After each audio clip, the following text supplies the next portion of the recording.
Numri grave të prekura nga kanceri i gjirit në qarkun e Lezhës ka pësuar një rritje gjatë këtij viti. Sipas të dhënave të shërbimit onkologjik, vetëm për 9 muajt e parë janë regjistruar 30 raste të reja, kryesisht në grup mosha 45 deri në 60 vjeç.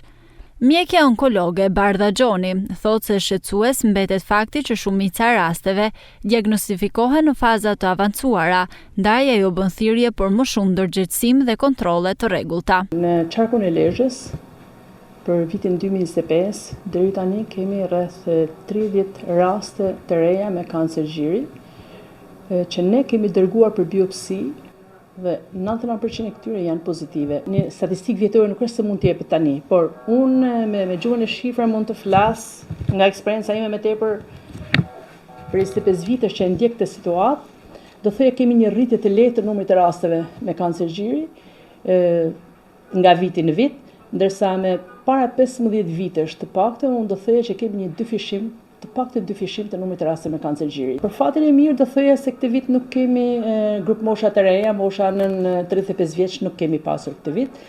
Grup mosha me prekur është mosha mbi 45 vjeç deri në 60 vjeç. Shkenca ka ofruar dy mundësi: zbulimin e hershëm të kancerit të gjirit dhe mjekimin e mirë të kancerit të gjirit.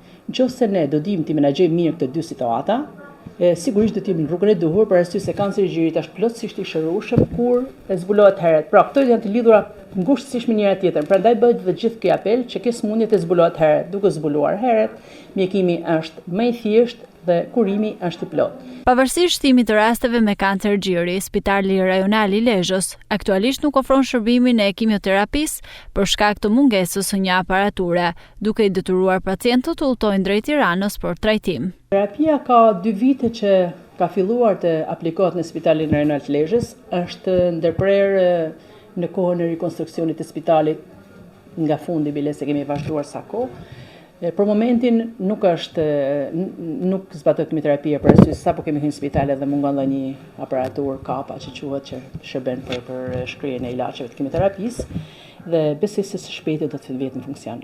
Në kuadër të muajit tetor, i njohur si muaji i ndërgjegjësimit për kancerin e gjirit, në Lezhë po organizohen një sër aktivitetesh sensibilizuese me qëllim nxitjen e grave dhe vajzave për të kryer kontrolle të rregullta dhe për të rritur ndërgjegjësimin mbi rëndësinë e diagnostifikimit të hershëm.